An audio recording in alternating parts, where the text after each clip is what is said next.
Ako nga po pala si Salvacion. Hindi ko tunay na pangalan. 22 anyos na ako ngayon at ang karanasan kong ibabahagi ay nangyari sa akin ilang taon na ang nakakalipas.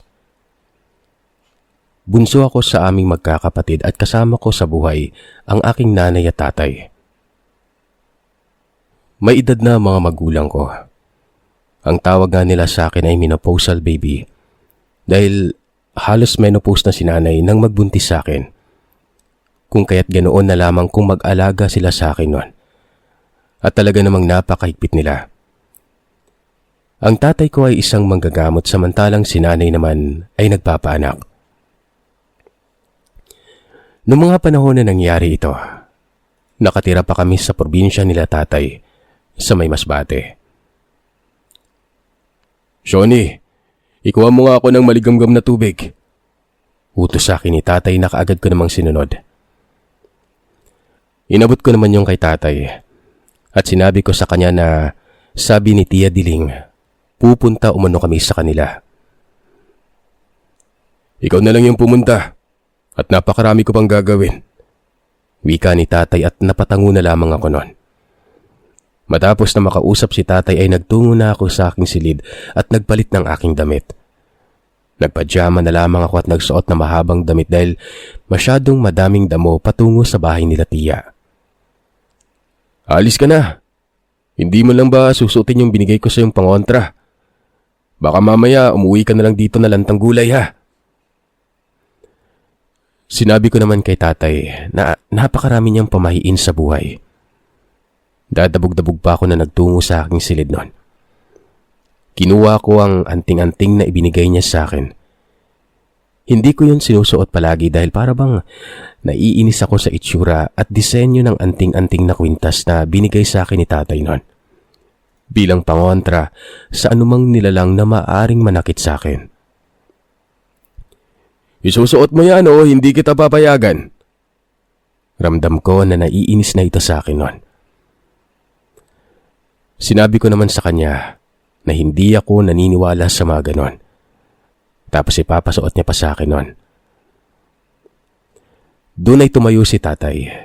Sa kanito kinuha ang isang libro. "O ayan, basahin mo yung mga ganon. Nang sa gayoy malaman mo kung para saan ang anting-anting na suot-suot mo. Pasaway na batang to. Ikaw na nga lang tong iniintindi at pinoprotektahan. Ikaw pa yung galit at tila reklamo ng reklamo." Wika ni tatay at doon ay napairap na lamang ako sa hangin at inilagay ang libro sa may lameseta sa aking silid. Sabay nagpaalam na sa kanya. Mabilis na akong umalis sa aming bahay.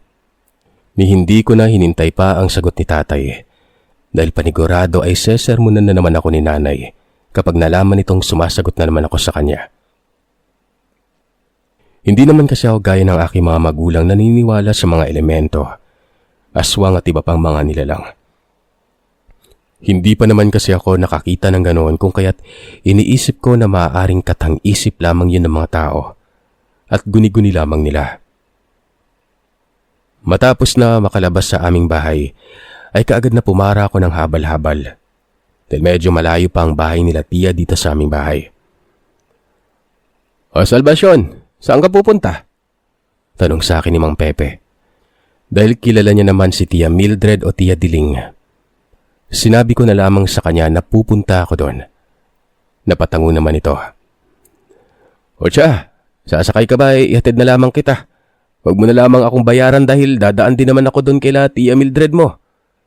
Wika sa akin ni Mang Pepe at natuwa naman ako dahil nakalibre pa ako sa pamasahe. Dahil nga may kalayuan ng bahay nila Tia sa bahay namin, ay madadaanan namin ng mga ilang punong nagtataasan. Habang bumabiyahe ay tinanong ko si Kuya Pepe kung naniniwala ba siya sa aswang. Doon ay napakamot pa ito sa kanyang ulo. "Abay, itong batang ito, bakit yan pa ang iyong tananong sa kalagitnaan tayo ng kakahuyan? Tapos yan ang itatanong, mamaya may sumulpot sa harapan natin. Naku talaga, mapapatalon ka talaga dyan sa motor." Wika naman ito at doon ay napakamot naman ito ulit sa kanyang ulo. Sinabi ko na lang sa kanya na huwag niya nang intindihin yung sinabi ko. Kunwari ay wala siyang narinig. Natawa naman si Mang Pepe nun. Ikaw talaga, puro kakalokohan. Iling-iling na wika ni Mang Pepe. At doon ay bigla na lamang may sumulpot na pusang itim sa aming daanan. Pusang gala. Impit na sigaw ko at napapreno si Mang Pepe nun. Grabe naman yung pusang yon. Bigla-bigla na lamang sumusulpot, salbasyon ha. Bantayan mo muna itong motor ko. Sisilipin ko lang kung tama bang nakita natin. Wika ni Mang Pepe sa akin at inistand niya ang kanyang motor at tumalis nun. Nakatingin lamang ako sa kanya habang patungo ito sa may isang puno. Puno ng balete. Habang nakatanaw kay Mang Pepe ay bigla na lamang nagtayuan ang aking mga balahibo.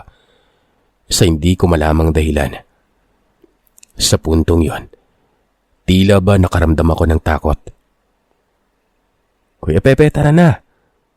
Wika ko. At kagad naman na bumalik sa motor niya si Kuya. Kapwa nagmamadali kaming sumakay at mabilis naming tinahak ang daan palabas doon.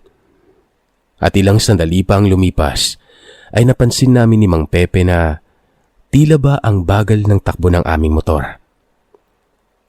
Parang kanina pa tayo dito ah. Hindi pa tayo nakakalabas?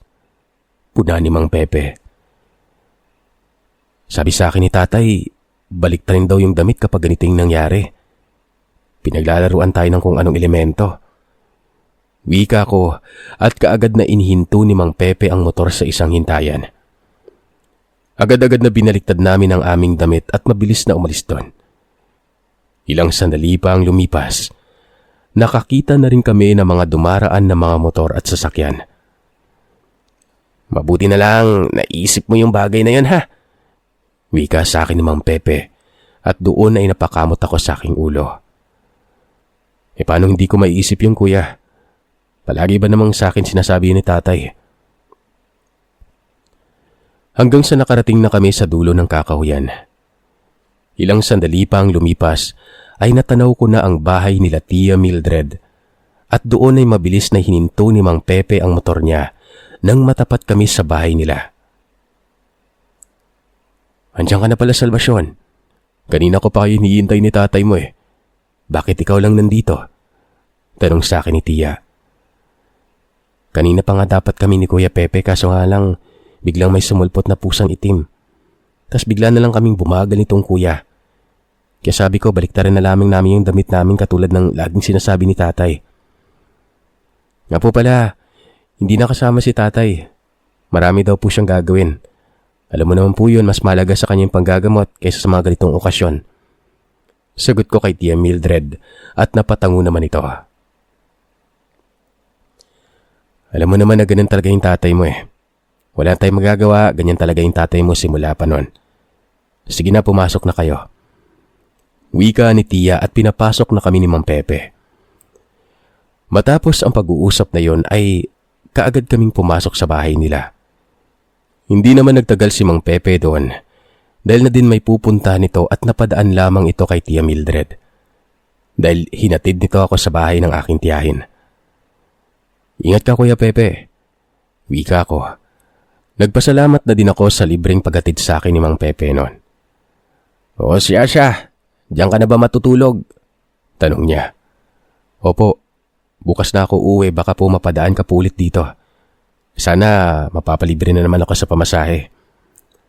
Nakangiting wika ko at napakamot naman sa kanyang ulo si Mang Pepe noon. Ay nako, lugi na ako sa inyan. Wika niya sa akin at nagtawanan na lamang kami. Umalis naman na ito at pinabaunan pa ito ni Tia ng pansit dahil nga merong okasyon sa kanilang bahay. Matapos na umalis si Mang Pepe, ay naiwan na lamang ako doon at napansin ko sa may bintana ang isang lalaki. Tia, sino po yun? Takang tanong ko. Doon ay napatingin naman si Tia sa tinuro ko.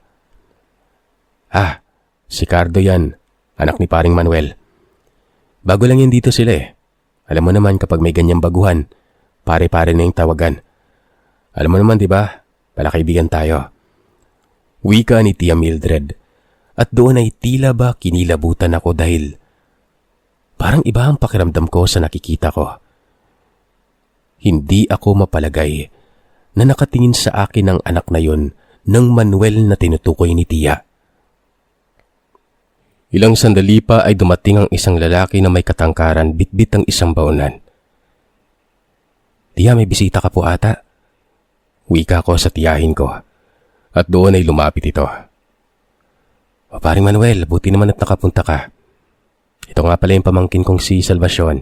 Mabait, matalino, masipag at masunurin. Wika ni Tia, at doon ay napakamot na lamang ako sa aking ulo. Para namang binibenta ko nito ni Tia. Bulong ko sa aking sarili, at ngumiti na lamang ako ng peke nun. Nahiya ata yung pamangkin mo, wika nung Manuel, at kung makatingin ito sa akin ay tila ba may binabalak na masama. Hindi naman sa pag-iisip ng masama pero hindi talaga ako mapalagay sa bagong lipat na yon. Nako, ganyan talaga yan. Bumati ka naman sa bisita natin. Wika sa akin ni Tia Mildred at doon ay tumango na lamang ako. Magandang gabi po, wika ko, at doon ay inilahad nito ang kanyang kamay. Manuel, anak ko nga pala yung nakatingin sa bintana. Tahimik lang yun at hindi pala kibupe. Hindi ko na pinatapos pa ang sasabihin ng Manuel dahil hindi talaga ako palagay sa kanyang kinikilos. Dito na po muna ako, Tia Mildred. Puntahan ko lang po sila Carl. Wika ko at tumango naman si Tia. Nakahinga naman ako ng maluwag nang tumango si Tia na magpaalam ako. Kaagad na umakyat ako sa ikalawang palapag nila Tia Mildred. At doon ay nakita ko ang mga pinsan kong sila Carl, Diana, Amy at Beth. Pagdating sa taas ay nakita kong nagbubulungan ng mga ito. Oh, andyan na pala si Shawnee, wika ni Amy. At doon ay hinila naman ako ni Eunice paupo sa kanyang tabi. Nakita mo yon? Yung bagong lipat? Bulong na tanong sa akin ng pinsan kong si Eunice. Oo, bakit? Nagtatakang tanong ko at napakunot pa ang aking noo. Kasi nga, usap-usapan ng iba nating kapitbahay. Galing daw yung pamilya na yan dun sa Capiz. Tapos alam mo yon, aswang daw yung mga yan. Bulong na wika sa akin ni Eunice at doon ay nanlaki ang aking mga mata. Muli kong naalala ang mga sinabi sa akin ni tatay, kaya agad-agad na isinuot ko ang anting-anting na ibinigay niya sa akin noon. Nasa bulsa ko kasi ito. Totoo ba yung sinasabi niyo? Baka naman usap-usapan lang yan ha. Paniguradong mapapagalitan tayo ni Tia. Hindi porket galing Capiz aswang na.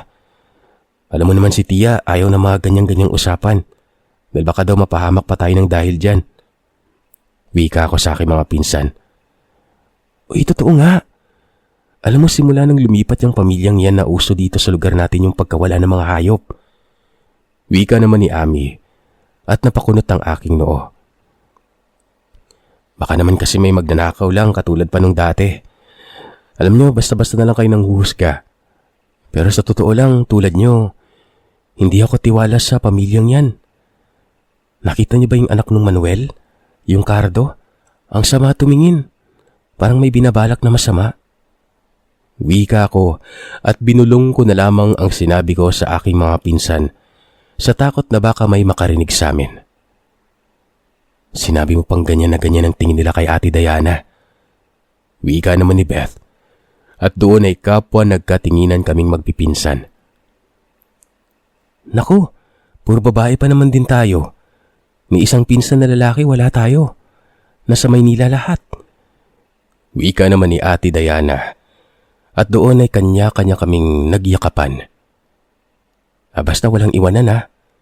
Wika ni Amy. Doon ay nag-appear kaming magpipinsan. Dahil nga sa takot ay hindi na muna kami bumaba na magpipinsan at nanatili kami sa ikalawang palapag ng bahay. Nandun din naman kasi mga kwarto. Ilang sandali pa, nakarinig kami ng tilian at kaguluhan sa ibaba. Dahil sa kuryosidad, Kaagad na bumaba kaming magpipinsan nun. Ano kayang nangyari? Takang tanong ni Beth. At doon ay nakita namin si Tia na hinimatay. Agad-agad na pinuntahan namin ang aming tiyahin at doon ay nakita namin ang baunan. Baunan na dala-dala ng Manuel kanina. May ulo sa loob ng baunan! Wika ng mga bisita. Doon ay nanlaki ang aming mga mata nang buksan yon. Oh, ulo ni Itay! Naiiyak na wika ni Ami. At doon ay napaluhod na lamang ito. Aswang! Sigaw ko. Walang ano-ano. Bigla na lamang akong napaupo nang may sumampal sa aking mukha. Binabangungot ka, Salvasyon. Wika sa akin ang pinsan kong si Ate Diana. Nakahinga naman ako ng maluwag. Napagtanto kong panaginip lamang ang lahat ng yon. Buti naman panaginip lang. Kala ko totoo na eh. Turan ko sa aking mga pinsan at sa puntong yun ay pawis na pawis ako. Bakit, Shoni? Ano yung napanaginipan mo? Tanong sa akin ni Carl at doon ay napahilamos na lamang ako sa aking mukha. Sinabi kong napanaginipan ko si Tio. Napakasama ng panaginip ko na yon. Sasabihin ko na sana na nakita ko yung ulo niya. Pero hindi ko na naituloy pa. Dahil bigla na lamang may kumatok sa pintuan. Doon ay sabay-sabay kaming napatingin. Ay mga pamangs, kumain na kayo. Wika ng isang tinig at nakahinga ako ng maluwag. Dahil boses yun ni Tio Mario, tatay ni Beth. Kapwa na pabuntong hininga kaming lahat at doon ay nagsalita si Beth. O Itay, napanaginipan ka kaya nitong si Salvasyon? Wika ni Beth sa kanyang ama. Napakamot naman ako sa aking ulo. Talaga naman itong si Beth to. Kinuwento pa kay Tio. Nakakahiya kaya. Panaginip lang naman yun tsaka nakalimutan ko na nga eh. Wika ko at nagpalusot na lamang para hindi na nila ako tanungin pa tungkol sa aking napanaginipan. Kilalang kilala ko na ang mga pinsan kong ito. Kung kaya't kapag kinuwento ko sa kanila ang bagay na yon, panigurado'y matatakot na naman sila. Kahit ako ay natatakot din naman sa panaginip kong yun pero tila ba hindi naman mangyayari ang bagay na yon. Matapos na sabihin ni Beth ang bagay na yon kay Tio, tumawa ito. Ay nako, panaginip lang yan, Salvasyon. Huwag mo na lang pansinin. Sige na't bumaba na kayo at kakain na tayo. Masarap pa naman yung daladala ni paring Manuel. Alam niyo na, bagong katay na manok at baboy. Tinola tsaka adobo sa gata ang luto. Napakasarap kaya nila magluto. Nga pala, pogi pa yung anak nun. Salvasyon, mukha ngang ikaw yung tipo eh. Tsaka itong si Eunice. Wika ni Tio. At doon ay napakamot naman kami sa ulo ng pinsan ko. Napairap ang pinsan ko saka sumagot. Iyo, si Tio talaga. Ang daming alam. Hindi ganun yung tipo ko. Tsaka pag nalaman at narinig yan ni Ma'am, panigurado mayayari ka na naman po. Wika ni Eunice. Ang seryoso niyo naman. Kilala niyo naman yung Tio niyo sa pagiging kengkoy. Tapos kayo ganyan. Wika ni Tio at halata naman sa boses nito na lasing na. Ay sus, nako, si Papa ang kulit. Napakakulit pag nakainom. Matulog ka na kaya dyan? Wika naman ni Beth. Inalalayan pa nito si Tio na makahiga sa kama. Matapos na may ayos ni Beth sa kama ang kanyang ama, ay sabay-sabay kaming bumaba at mabuti na lamang ay wala na doon ang bisita ni Tia Mildred na si Mang Manuel. Pasensya na kayo at napakaraming bisita kanina. Hindi ko na kayo naasikaso mga pamangkin ko. O ikaw anak ko, Eunice, bakit nakabusangot ka? Ano na naman yung sinabi sa inyo ni Tio nyo? Wika ni Tia Mildred at napuna nito ang nakabusangot na mukha ng pinsan ko. Halatang nakainom na rin si Tia noon. Wala po ma, nangaasal lang po si Tio. Sagot na wika ni Eunice at ngumiti ng pilit. Ganun ba? Hayaan niyo at huwag niyo na lamang pansin ng tiyo niyo. Ganun talaga yan, palabiro. Sige na, kumain na kayo at may kanin at ulam dyan. Wika ni tiya at kumain naman na kami. Kanya-kanya kami ng sandok ng aking mga pinsan at doon ay nakita ko ang baunan na bit-bit-bit-bit ni Mang Manuel. Nais ko sanang tikman ang luto noon pero tila ba nag-aalinlangan ako kung kaya't nilagpasan ko na lamang yon at kumuha ko ng ibang pagkain. Matapos na kumuha ng kanya-kanyang pagkain ay naupo na kami sa lamiseta ng aking mga pinsan at doon ay masayang nagkainan kami. Ilang sandali pa, isang bisita ang tumili at doon ay napakunot naman ang aming noo. "Kamay!" sigaw ng bisitang yon. Kaagad naman na nilapitan ni Tia Mildred ang bisita at natawa na lamang ito. "Anong kamay ka dyan? Daliri yan ng manok para kang ewan." Wika ni Tia at tumawa naman ng pagkalakas-lakas ang bisitang tumili. "Hey, niloloko lang naman kita, kumare. Masyado naman kayong seryoso. Niloloko ko lang naman kayo, biro lang yan. Walang seryoso dyan na, sige na, kumain na kayo." Wika ng bisita at napabuntong hininga na lamang kaming magpipinsan noon. Matapos ang pangyayaring yon ay kumain na lamang kami ng seryoso. Pagkatapos kumain ay iniligpit na namin ng mga pinagkainan namin. Ilang sandali pang lumipas. Nagsiuwian na rin ng mga bisita kung kaya't tumulong na kami ng mga pinsan ko sa pagliligpit. Doon nga'y may natira pang ulam na mula kay Mang Manuel. Kung kaya't itinabi namin yon. Dahil nga sila Ate Diana ang nagliligpit sa mga ulam. At sa kanya ko ibinigay ang baunan. Doon na itinabi niya ang ulam sa may cabinet. At pagkatapos ay naghugas naman kami ni Eunice ng mga pinggan. Samantalang si Ame, Beth at Carl naman, nagwalis nun. Matapos na makapagligpit ay kaagad na umakyat kami sa itaas at nagtungo sa silid para magpahinga. Kinabukasan ay natuwa sa amin si Tia Mildred dahil malinis na ang sala at walang natirang kahit na anong kalat. "O mabuti naman at naglinis kayo kagabi." Nakangiting wika ni Tia Mildred sa amin. "Siyempre naman po, Mama. Ayaw kaya namin makarinig ng baril na dire-diretso ang putok ng ganito kaaga." Wika naman ni Eunice nun. "Talaga itong batang ito. Kahit kailan akala mo nakikipagbiruan. Pero dahil very good kayo kagabi, hindi ako magsisermon. O sige na, kumain na kayo't nainit ko ng lahat ng mga ulam." Wika ni Tia at kanya-kanya naman kami ng upo. Matapos ang pag-uusap, kumain na kami. Nang makatapos kami mag-agahan ay nagpaalam na ako kay Tia Mildred at kay Tio maging sa aking mga pinsan.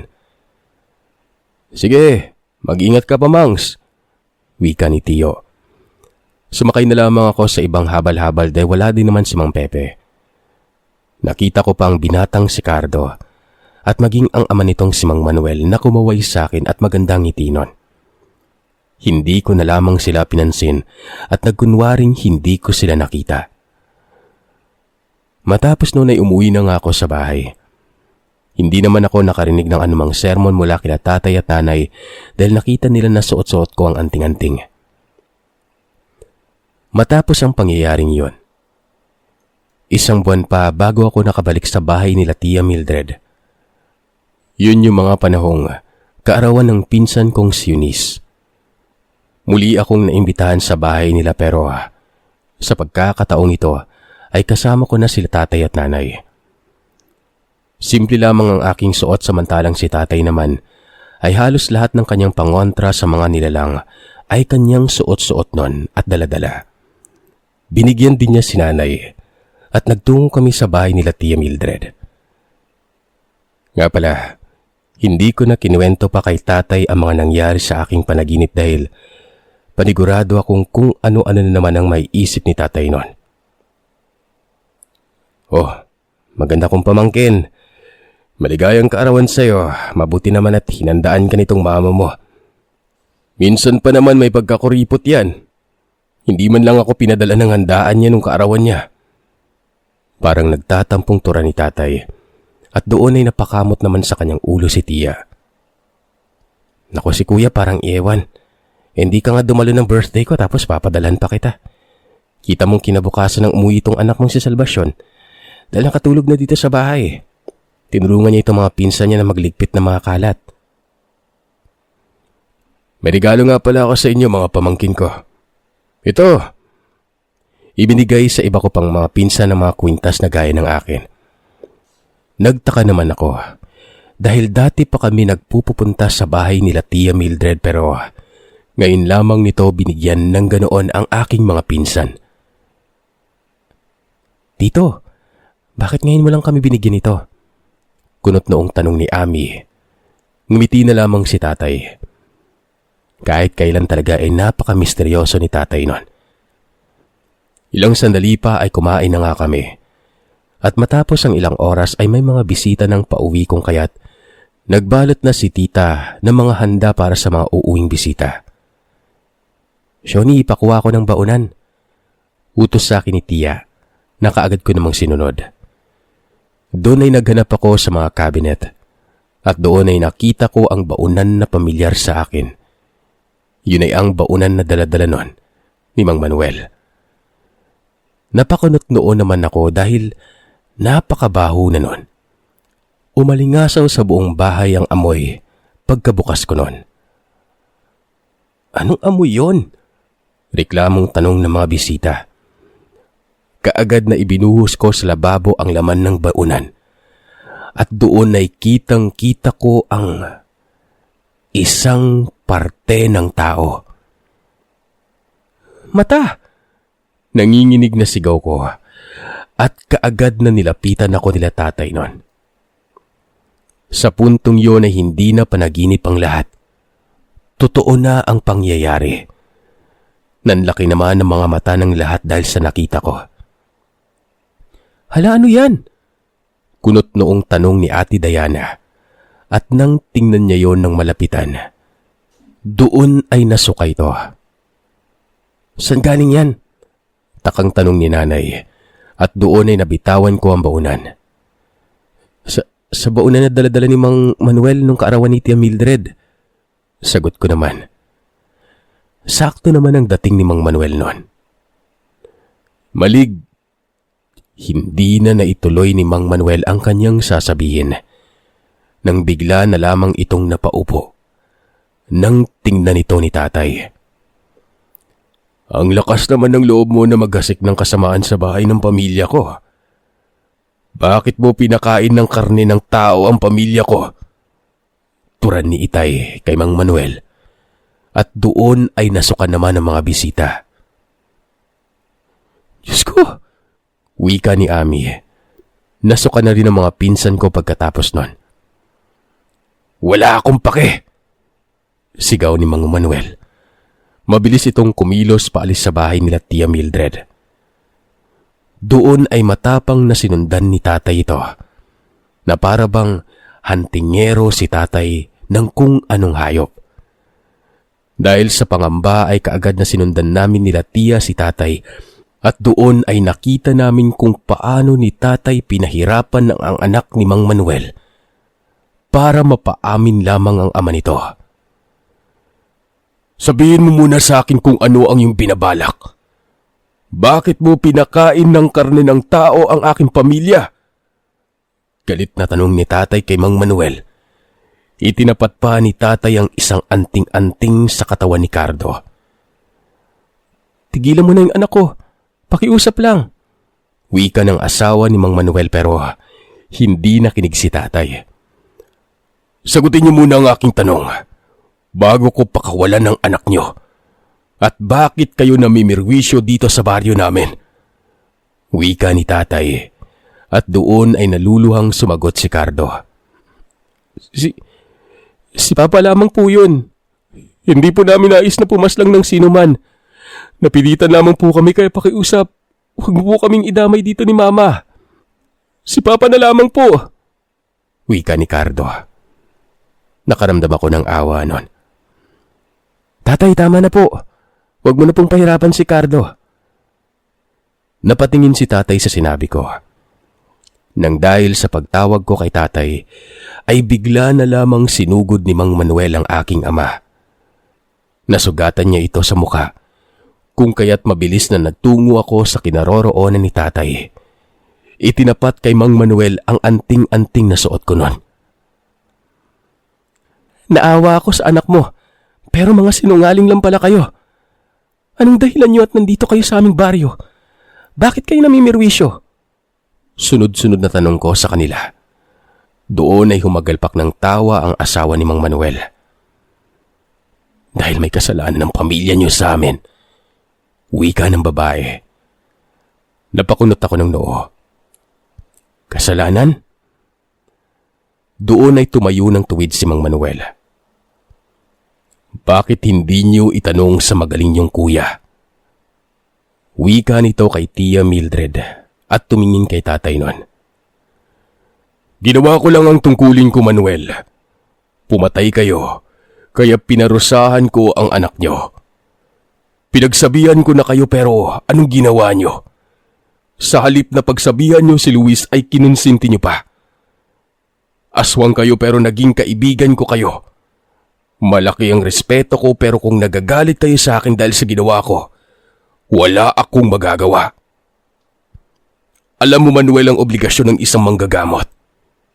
Pasensyahan na lang tayo. Wika ni tatay. Sobrang bilis ng mga kilos nila. At sa huli ay nakita na lamang namin si Mang Manuel na nakahandusay na sa lupa. Duguan ito. Nag-aagaw hininga. Walang hiya ka. Pinaslang mo yung anak ko. Pati ba naman yung asawa ko? Sigaw ng asawa nito. Masama itong tiningnan ni nanay. Walang pinakitang masamang asawa ko sa inyo. Kahit na alam namin ang tunay niyong pagkatao ay hindi namin yun sinabi. Pero kayo, anong ginawa niyo? Galit na wika ni nanay at doon ay hindi namin inaasahan ang mga sumunod na nangyari. Bigla na lang sinaksak ni Cardo si nanay sa tagiliran, dahilan para mapahiga ito sa lupa. Buhay ang kapalit! Sa kinuha niyong buhay! Wika ni Cardo.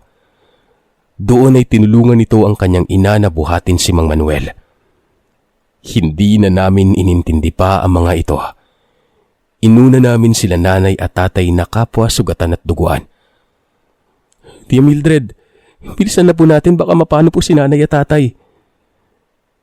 Mabilis naman na binuhat nila tiya at tiyo si nanay at tatay at sinakay nun. Mabilis na pinaharurot ang sasakyan patungo sa pinakamalapit na ospital. Nang makarating kami sa ospital, inasikaso naman sila pero hindi kinaya ng mga ito ang mga natamong sugat nila. Kung kaya't kinailangan na ibiyahe sa Maynila sila tatay at nanay. Pero dahil nga napakalayo, ay hindi na kami nakarating pa sa Manila noon. Sa biyahe pa lamang ay kita ko na ang paghihirap sa mukha nila nanay at tatay sa puntong yon. Tila ba ang kasiyahan na dapat namin ipagdiriwang ay naging bangungot sa aming pamilya. Nung araw na yon, sabay na namaalam ang aking nanay at tatay. Sobrang lungkot ng aking nadama. Ipinangako ko sa aking sarili na babalikan ko ang pamilyang yon. Inisip ko noon na kung hindi ko sana nakita ang baunan na yon sa kabinet, ay hindi sana mangyayari ang bagay na ito. Pero tapos na ang nangyari. Hindi na maibabalik pa ang nakaraan. Kahit na magsisi pa ako ay hindi na nun maibabalik pa ang buhay nila nanay at tatay. Sa paglipas ng taon ay muling nag-cruise ang landas namin ni Cardo. Pero nalaman ko mula sa kanya na namatay na ang kanyang ina at ama bilang kabayaran sa kanyang ginawa. Isinuko ni Cardo ang kanyang sarili sa pulisya at inako ang lahat ng krimen na ginawa ng kanyang mga magulang. Lumuwag naman ang puwang sa puso ko nang sumuko si Cardo sa mga pulis. Dahil para na rin nabigyan ng hustisya ang pagkawala ng aking mga magulang noon. Inisip ko pa noon na bakit hindi na proteksyonan si tatay ng mga anting-anting na kanyang suot-suot. Pero sa huli ay napagtanto ko na kung oras na talaga ng isang tao, ay wala na ring magagawa pa ang anumang bagay na sinasabing maaaring magligtas sa iyo. Dahil kung kukunin ka na ng Panginoon, wala ka na talaga magagawa. Sa mga nangyari sa buhay ko, sa nakaraan namin, marami akong natutunan, lalo na ang pagpapatawad sa kapwa kahit paggaano kalaki ang naging kasalanan nito.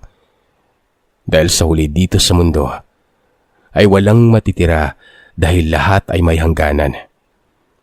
Darating din ang oras na babalik sa iyo ang lahat ng iyong ginawa.